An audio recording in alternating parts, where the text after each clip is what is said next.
Assalamualaikum warahmatullahi wabarakatuh. Bismillahirrahmanirrahim. Alhamdulillah alladzi awdaha lana manahij al-istibsar wa amarana bit-tadhakkuri wal-i'tibar. فقص علينا قصاص الأخيار والأشرار لنعتبر بما جرى لهم في سوالف الأعصار.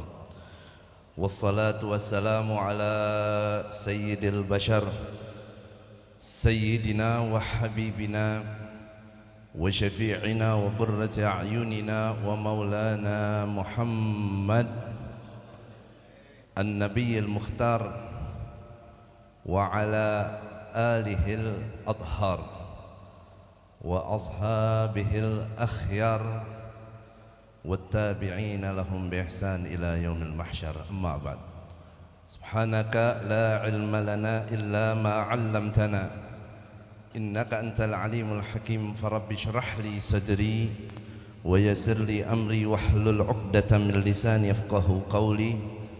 اللهم إنا نسألك حسن الخاتمة ونعوذ بك من سوء الخاتمة. وبارك لنا يا رب في رجب وشعبان وبلغنا رمضان وعنا فيه على القيام والصيام برحمتك يا أرحم الراحمين. آمين يا رب العالمين. معاشر الحاضرين والحاضرات muslimin muslimat rahimakumullah. Bilkhusus yang sama kita hormati, yang kita muliakan segenap para guru-guru kita, para alimul ulama, baik para habaib, para kiai, para asatidzah, para ajengan yang hadir pada kesempatan yang mulia ini. Teristimewa keluarga besar daripada sahibul hul Kakenda Al-Habib Hasan bin Saleh Al-Jufri dan putra beliau Habib Syekhan, paman saya juga Al-Habib Habib siapa yang namanya ya? Habib Muhammad. Gue nama paman gue nggak kenal, parah banget.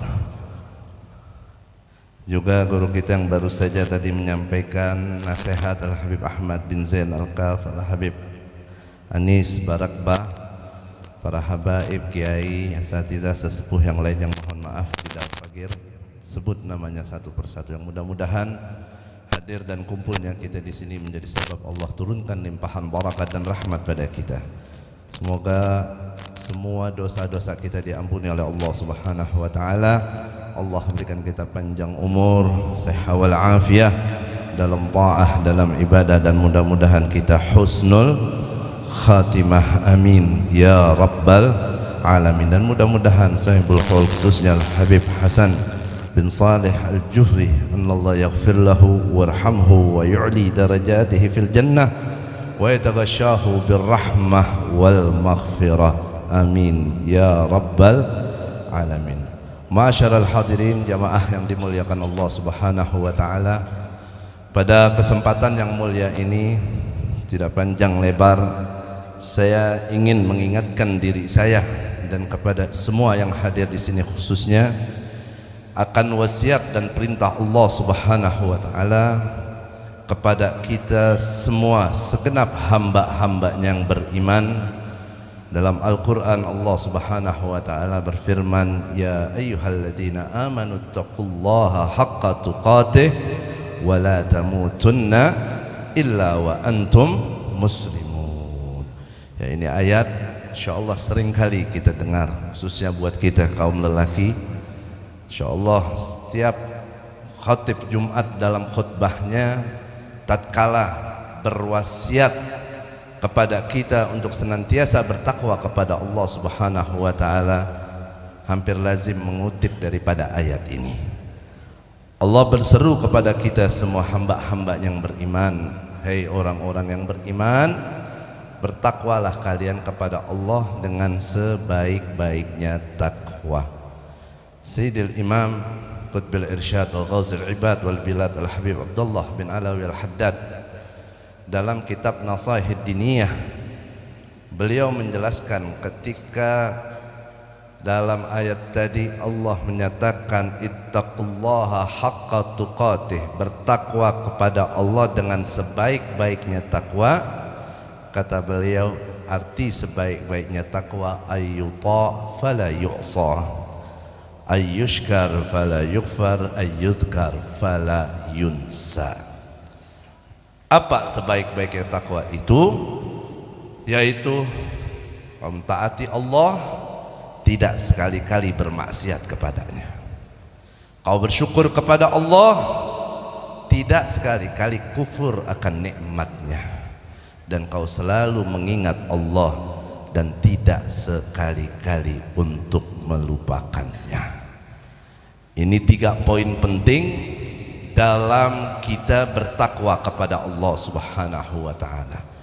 Dalam ayat itu, perintah pertama, wasiat pertama Allah kepada kita untuk bertakwa kepadanya dengan sebaik-baiknya takwa. Yang mudah-mudahan kita semua di sini dibimbing oleh Allah Subhanahu wa taala, diberikan taufik hidayah oleh Allah untuk kita bisa betul-betul menjadi hamba-Nya yang bertakwa. Amin ya rabbal alamin. Wasiat yang kedua, Allah berpesan kepada kita, wala tamutunna illa wa antum muslimun.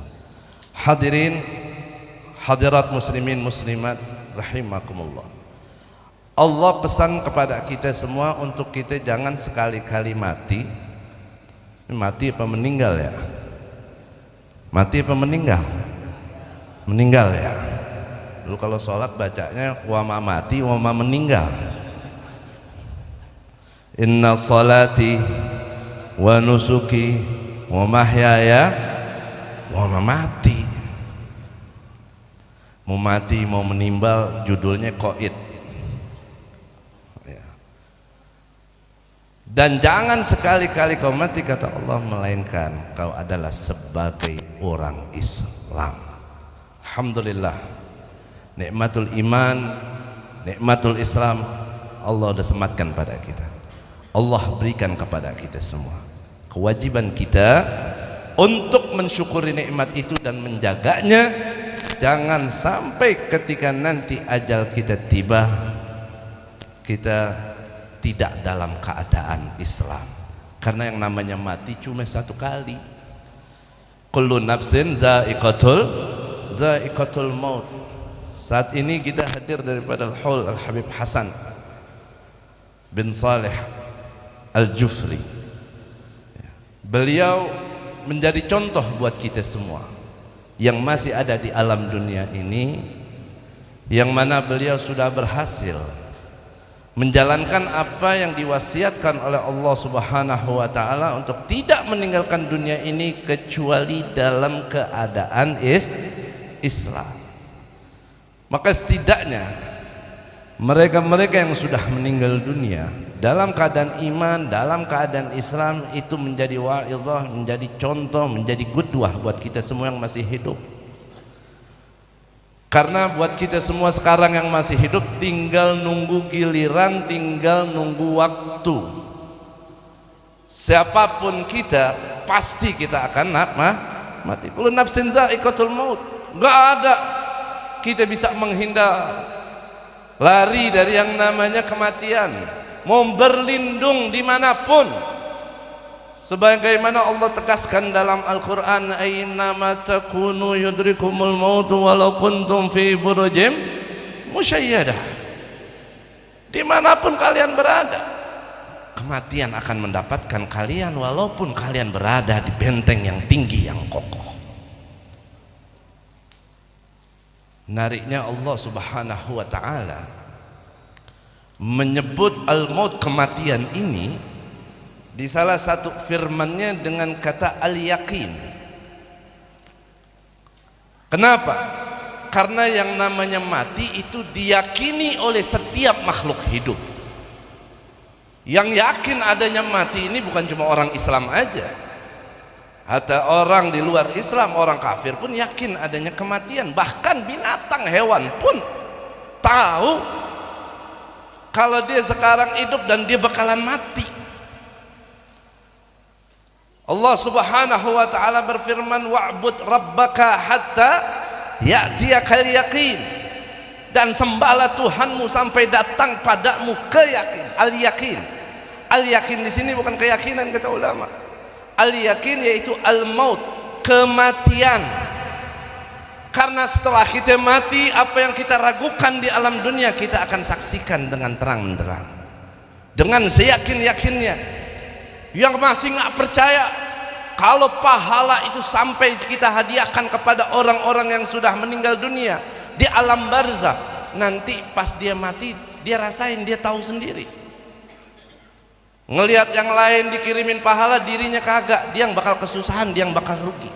Yang nggak percaya dengan nikmat kubur, yang nggak percaya dengan azab kubur, nanti setelah mati dia rasakan sendiri, dia jadi yakin. Dan juga tadi mati disebut yakin karena semua yang hidup pasti yakin dengan adanya kematian. Nah, permasalahannya bukan kita hanya mempertanyakan kapan kita bakal mati, tapi bagaimana, seperti apa nanti mati kita. Apakah sudah sesuai dengan apa yang diperintahkan oleh Allah Subhanahu wa taala, wala tamutunna illa wa antum muslimun. Mempertahankan Islam, mempertahankan iman itu bukan suatu hal yang mudah, terlebih kita yang ada di akhir zaman ini, di masa yang begitu banyak fitnah-fitnah, cobaan, ujian-ujian yang menghantam akidah dan keimanan kita, yang Nabi sudah gambarkan baina yaday sa'a fitanan ka qita'il lailil mudlim. Kalau sudah dekat hari kiamat itu akan banyak datang fitnah-fitnah laksana datangnya malam yang gelap gulita. Yusbihur rajulu fihi mu'minan wa yumsi kafiran, wa yumsi fihi mu'minan wa yusbih fihi kafiran, atau kama qala sallallahu alaihi wasallam. Di masa seperti itu kata Nabi, nanti sampai ada nampak orang pagi hari dia beriman, sore dia sudah kafir. Sorenya masih beriman, paginya dia sudah kafir. Inna lillahi wa inna ilaihi raji'un. Dalam satu riwayat Nabi sebutkan salah satu sabab kenapa bisa terjadi seperti itu, mudah orang berpindah agama, keluar dari keimanan dan keyakinannya. Kata Nabi, yabi'dinahu bi'aradin minad dunya qalil. Karena akan nampak banyak orang yang berani menjual agamanya demi kepentingan harta duniawi yang remeh-temeh, harta duniawi yang sedikit, yang kecil. Kira-kira di zaman kita udah ada belum modelan begitu? Dia berani merelakan akidah, berani menentang syariat, bahkan keluar daripada Islam karena hanya urusan kepentingan dunia, saudara. Ini saat ini kita ada di bulan-bulan Rajab, di mana di bulan Rajab ini ada satu peristiwa penting yang sama kita ketahui, yaitu Mu'jizatul Isra wal Mi'raj. Dalam perjalanan Isra-nya Nabi dari Masjidil Haram ke Masjidil Aqsa, ada beberapa gambaran Allah tunjukkan kepada Nabi kita Muhammad sallallahu alaihi wasallam tentang keadaan-keadaan umat manusia, baik yang udah terjadi atau yang belum terjadi atau yang akan terjadi pada umatnya, atau yang terjadi kepada umat-umat terdahulu. Ada gambaran yang baik, ada yang gambaran yang buruk yang Allah tunjukkan kepada Nabi dalam perjalanannya dari Masjidil Haram ke Masjidil Aqsa. Di antara yang Nabi dapatkan dalam perjalanan Isra beliau ke Masjidil Aqsa, Nabi mencium bau yang sangat harum, bau yang sangat wangi, sehingga membuat kita punya Nabi bertanya kepada malaikat Jibril, itu bau harum, bau wangi dari mana? Ini bukan di bumi. Kalau di bumi kita nyium bau harum, bau wangi biasanya kalau ngelewatin Al-Hawi itu. Tahu Al-Hawi? condet. Kan kita kalau lewat Al-Hawi wangi tuh jalanannya. Kenapa? Banyak tukang minyak wangi emang. Kalau ini di langit nih, lagi Isra. Kata malaikat Jibril, ini bau harum, bau wangi keluar dari pusara atau kuburannya Masyitah binti Fir'aun. Masyitah itu artinya tukang sisir, bukan nama. Tukang sisir putrinya Fir'aun. Ya kita kan suka tuh dulu waktu masih kecil diceritain kisah tentang keimanan, kesolehaan daripada Siti Masyitah. Orang kita namain aja tuh Siti Masyitah. Punya anak perempuan dinamain aja Masyitah. Kalau nama aslinya mas saya kagak tahu, wallahu a'lam. Tapi Masyitah itu kan isim fa'il, ya. Kalau dia memang kerjaannya nyisirin anaknya Fir'aun. Makanya kalau ngasih nama anak tanya-tanya dulu sama kiai, sama ustadz, sama habib, sama orang yang ngerti dah. Ini baru dengar cerita Masyitah, anaknya dinamain aja Masyitah. Kerjaannya nyerit aja udah gede. Kerjaannya nyisir aja. Lu bukannya iman lu kuat, rajin ibadah, dandan aja kerjaan lu. Dan namanya tukang sisir, nyisir mulu. Jadi kata malaikat Jibril tuh bau keluar dari kuburan itu tukang sisir anak Fir'aun. Kenapa? Begitu dahsyat, begitu mulia Allah berikan kemuliaan kepada Siti Masyitah ini atau Masyitah ini. Ya karena konon dulu Masyitah ini meninggal dunia karena dibunuh oleh Fir'aun dengan zalimnya, dengan jahatnya. Demi Masyitah ini mempertahankan keimanannya kepada Allah Subhanahu wa ta'ala. Jadi dia lagi nyisirin anaknya Fir'aun tuh sisir jatuh. Ketika jatuh dia ngambil tuh sisir, nyebut nama Allah. Ini anak Fir'aun dengar. Apa lu kata? Ini gue kayak berasa ceramah di Jakarta. Ini ngerti kan ya? Saya nggak bisa bahasa Sunda soalnya, belum dapet orang Sunda. Temen-temen, kata Siti Masyitah, kata anak Fir'aun apa? Nah, lu punya Tuhan selain bapak gua? Mau songong banget ya tuh anak. Jadi lebih parah daripada anaknya Raja Jawa. Hah? Lebih parah ini. Bapaknya bukan dikata raja lagi, Tuhan. Tetap kata Mas itu ya Tuhan gua Allah. Lu gua duit lu sama bapak gua. Dia ngadu ke bapaknya. Siapa? Fir'aun. Bilang, Pak, tuh si Masyitah tuh. Lah masa dia punya Tuhan selain bapak? Panggil katanya. Ya kalau cerita Fir'aun mah bumbuin dikit kagak apa-apa dah, biar seru ya. Kalau cerita-cerita Nabi nggak boleh kita tambah-tambahin ya, biar pada kagak ngantuk, biar pada kagak lapar. Saya ini kalau diundang pagi ini rada-rada bid'ah buat saya. Kenapa? Saya soalnya tidurnya pagi. Cuma nih karena pamanda yang mengundang hall kakek saya, mau nggak mau wajib saya datang. Saya kesini nyetir sendiri Pak, setirnya cuma satu. Coba setirnya berdua kita. Akhirnya dipanggil tuh Masyitah, ditanya, siapa lu punya Tuhan? Allah katanya. Lu nggak mau ngakuin gue sebagai Tuhan lu? Saking sombongnya nih Fir'aun. Kenapa dia sombong? Karena hidupnya enak, hartanya banyak, segalanya dia punya, pengikutnya banyak. Fir'aun selama hidupnya nggak pernah dikasih sakit sama Allah, nggak ada susahnya, nggak ada ujiannya. Makanya kita sebagai manusia kalau diuji sama Allah jangan su'zon, jangan buruk sangka. Bisa jadi ujian itu adalah tanda cinta sayang Allah kepada kita, karena Allah ingin kita menyebut Allah, karena Allah ingin kita mengingat Allah, karena Allah ingin kita lebih dekat lagi dengan Allah Subhanahu wa ta'ala. Sifatnya manusia kalau udah seneng biasanya lupa. Kalau lagi susah baru dia ingat. Giliran lempengan nggak punya duit begaul. Lagi susah, wah nongkrong di mana aja, gaul, siapa aja disapa, ditemenin. Nyari makan gratis, nyari rokok gratis. Lempengan punya duit, kholwat kayak wali.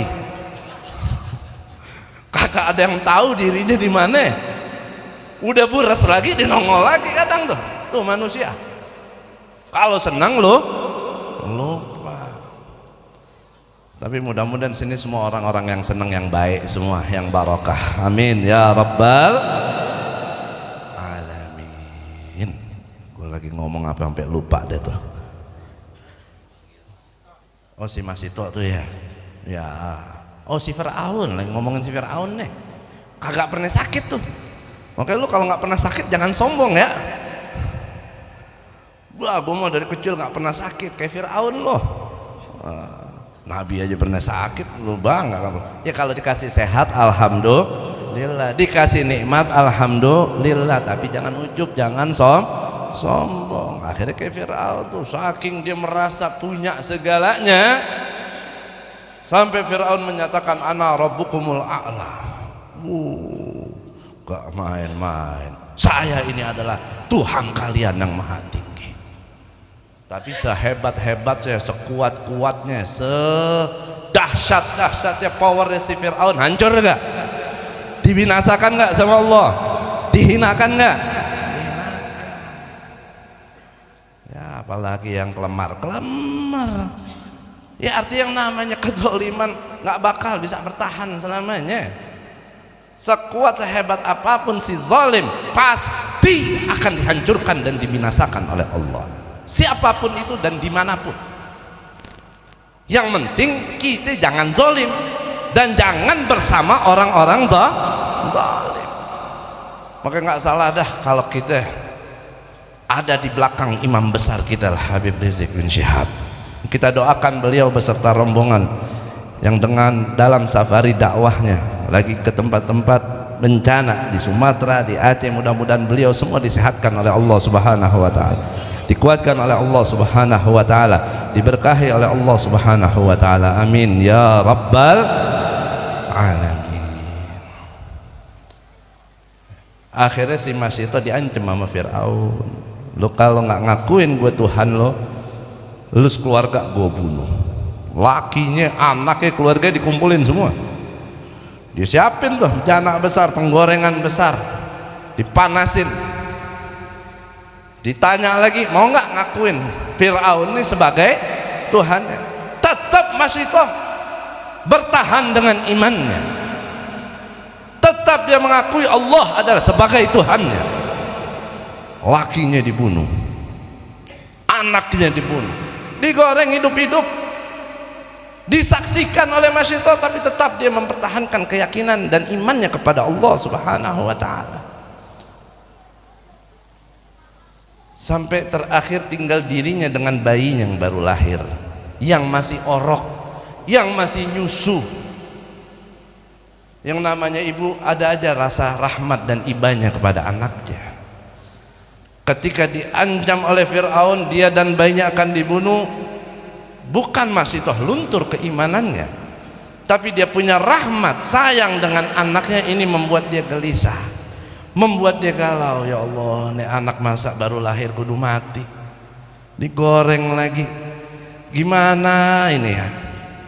Biiznillah, dengan izin Allah Subhanahu wa ta'ala, anak yang belum bisa berkata, berbicara, tiba-tiba ketika itu anak berbicara dengan tegas, dengan lantang, menguatkan ibunya untuk mempertahankan imannya kepada Allah Subhanahu wa ta'ala. Nabi kan ada hadisnya itu menyebutkan ada beberapa anak baru lahir dia bisa berbicara. Ya salah satunya anaknya Masyitoh ini nih. Ada juga kan kisah dalam kisah Jurej. Ya banyak lagi, ada beberapa bayi disebut oleh Nabi di situ.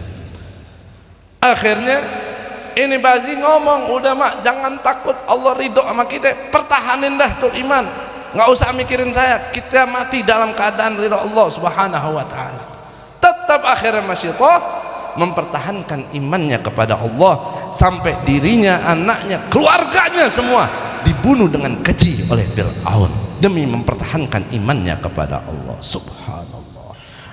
Nah, Allah apresiasi nih perjuangan Masyitah nih, yang mempertahankan iman sampai kehilangan nyawa, sampai keluarganya dibunuh dengan keji, digoreng. Lah model orang sekarang imannya ditantang, bukan dibunuh, bukan digoreng, ditukar minyak goreng, dikasih mie goreng ame telur seperapat, gula setengah kilo dikorupsi lagi, ame tepung dah. Udah geser imannya, udah getar akidahnya, bukan nyawa tapi apa, ya bi'dinahu bi'aradin minad dunya galil, jual dia punya agama dengan harta duniawi yang sedikit.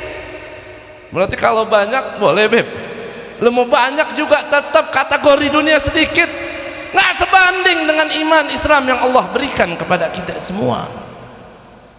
Karenanya hadirin jamaah yang dimuliakan Allah, kafa bil mauti wa'idha, cukup dengan adanya kematian itu sebagai peringatan buat kita. Almarhum Habib Hasan, beliau lebih dulu meninggalkan dunia ini dan beliau menjadi contoh buat kita kalau beliau telah berhasil menjalankan apa yang diwasiatkan oleh Allah Subhanahu wa taala. Tinggal kita telisik telah apa amaliyah beliau selama di dunia sehingga beliau berhasil meninggalkan dunia dalam keadaan iman, dalam keadaan Islam. Al-Habib Abdullah Al-Haddad mengatakan apa? Laisa yaqdirul insan ala ayyumita nafsahu alal Islam, walakin qad ja'alallahu sabilan ila dzalik. Manusia manapun tidak ada yang mampu memastikan dirinya mati dalam keadaan Islam. Kan Allah bilang wala tamutunna illa wa antum muslimun. Kata beliau apa? Enggak ada siapapun yang bisa menjamin dirinya mati dalam keadaan Islam.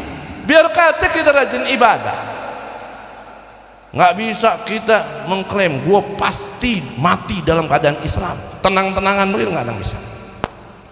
Walakin akan tetapi kata beliau, Allah telah memberikan jalan buat hamba-hambanya untuk menuju kematian dalam keadaan Islam. Nah, jalan inilah yang harus kita tempuh.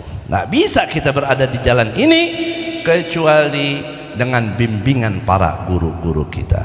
Mudah-mudahan yang sedikit ini bermanfaat. Semoga Allah berikan kita hidup ini penuh keberkahan. Allah berikan taufik hidayah kepada kita sehingga kita dalam hidup ini menjadi hamba-hambanya yang bertakwa, menjalankan semua perintahnya dan berakhlakul karimah sebagaimana dicontohkan oleh baginda Nabi besar Muhammad sallallahu alaihi wasallam.